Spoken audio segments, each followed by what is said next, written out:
Tales from the Grey Side presents 13 Nights of Halloween. Let's make it 31 Nights of Halloween instead, if your heart can stand it. Good evening, kiddies and other assorted things. Gather round and I'll relate the eerie tale about greed, curiosity and cats. That cat digging down there is James Fleming. When he digs deep enough, will he be surprised? And you will too. People believe that a cat has 9 lives, and that it has lived out all of its 9 before it expires. This particular cat goes for 10 and more. In fact, it goes on and on and on in The Curse of the Cat. The year is 1890, but this is a story that could have taken place just yesterday or tomorrow. A young ambitious man with a certain cruelty that marred his handsome face, one Mr. James Fleming, arrives in the dilapidated town of Oakleaf. The driver hands him his bag under the staring, almost maniacal gaze of a strange, withered old man. An eerie silence sweeps the scene in front of the Oakleaf Inn. "Out of my way, you old fool!" "Please, you must listen to me. No one will ever listen to me. The treasure, it's still there. No one believes it. Bags of gold, a fortune." "Why tell me, you stinking old rumport? Why don't you go get your treasure yourself? Now unhand me." "But I cannot do it alone. You must help me. You see, I am blind, but I wasn't always.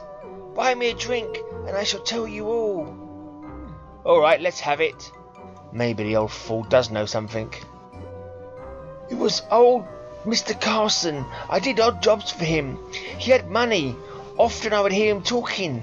Business, all the time. I heard him talk to a Mr. Shadow, always behind closed doors. For months the talks went on, but I never saw, nor even heard Mr. Shadow." "Excellent suggestion, Mr. Shadow.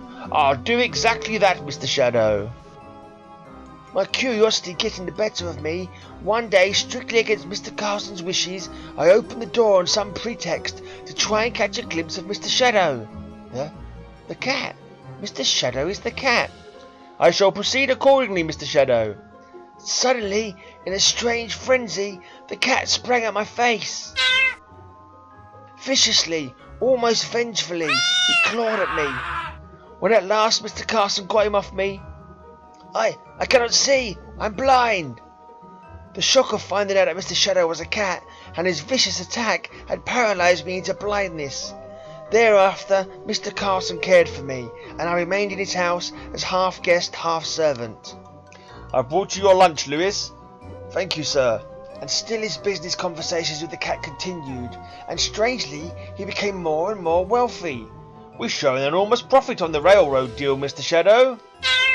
"This is all very interesting, Mr. Lewis, but where does the treasure come in?" "Listen. One night Mr. Carson came to me weeping. His conversations with Mr. Shadow had ceased forever. "Mr. Shadow is dead. Come with me." We drove for a full half an hour, and I could feel in the carriage beside me a flat stone, a shovel, and a small coffin.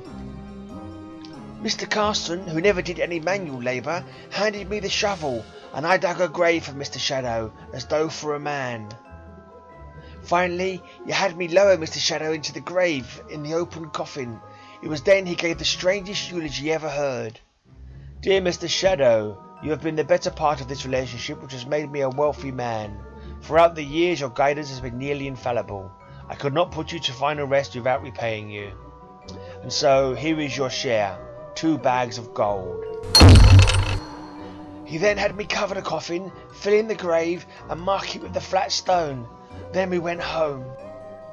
After the death of Mr. Shadow, Mr. Carson made many bad investments.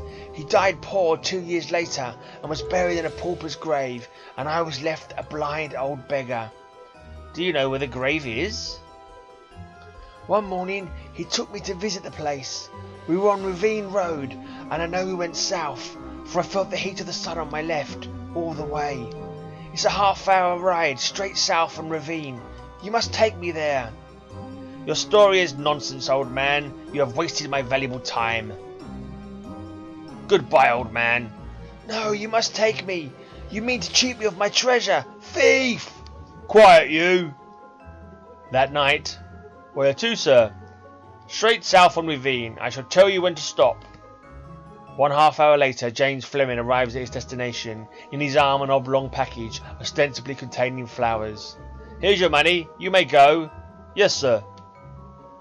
Then the hideous search to find the stone which marks the burial place of Mr. Shadow. Finally, O.W. Shad. That's Shadow. Here is where I dig.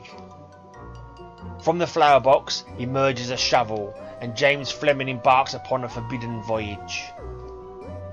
Suddenly, just nerves. He resumes his evil task.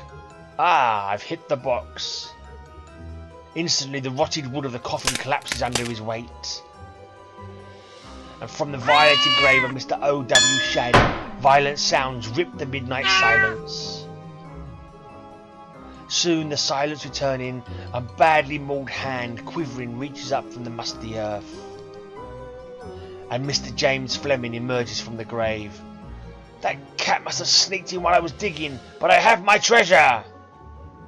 Suddenly, as Fleming prepares to leave the open burial place,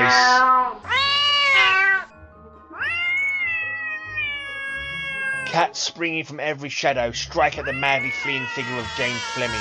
Protectively clutching the bags of gold, the tattered figure finally emerges from the ravished cemetery. Through the night he staggers north on Ravine Road. Cats appear mysteriously all along the way, hissing, screaming, moaning as they torment him in his fearful flight. At last he reaches the inn at the town of Oakleaf, where his misadventure in terror began. A tattered, grey-haired old man. Look, look, I have the gold. It's the cat's treasure. See? I'm a wealthy man. Drinks for everyone. Ha ha ha. You old fool. That's nothing but sand. Now you'll clean that up or I'll have your head. Ha! Another one. Sand? Later. Let go of me, you filthy old fool. But sir, you must listen to me. We'll be wealthy. I know where the treasure is. I'll make you a partner. Wait. Isn't that odd? There was another old fool at that very spot for years jabbering about treasure. He suddenly disappeared, but I see we already have his replacement. No one will listen to me. Well, that's it, sweeties. From now on, take good care of your cat. It might have a hidden fortune. The end.